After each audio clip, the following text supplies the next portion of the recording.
Hvað eru neikvæðar tölur? Stundum kallaðar negatívar tölur. Til hvers notum við þær? Jú, neikvæð tala er tala sem er minni en 0, minni en ekkert. Hvað hef ég með það að gera?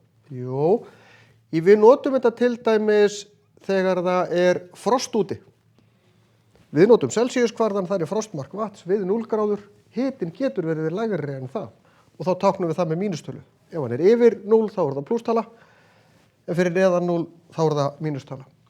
Við getum líka endað með mínus 1000 krónur á bankareikningnum okkar.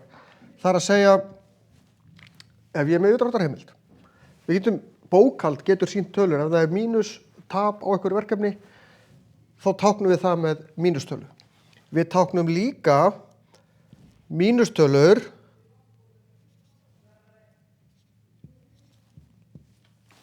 í hæð á landi ef það er fyrir neðan sjávarmál. Lægsti staður á jörðinni við Dauðahafið er 440 metrar undir sjávarmáli. Þannig að við notum mínustölur ýmislegt.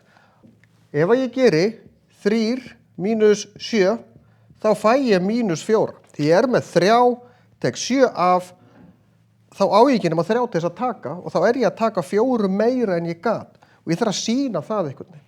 Og það sýnum við með mínustölum. Mínustölur hafa þau áhrif að þegar ég margfalda með mínustölu, 3 sinnum mínus 7 og þá setjum ég mínustöluna inn í svega, það er mínus 21. Að margfalda mínustölu sinnum einhver tala þá fæ ég mínustölu. Ef ég gerir hins vegar mínus 3 sinnum mínus 7, þá fæ ég 21 í plús.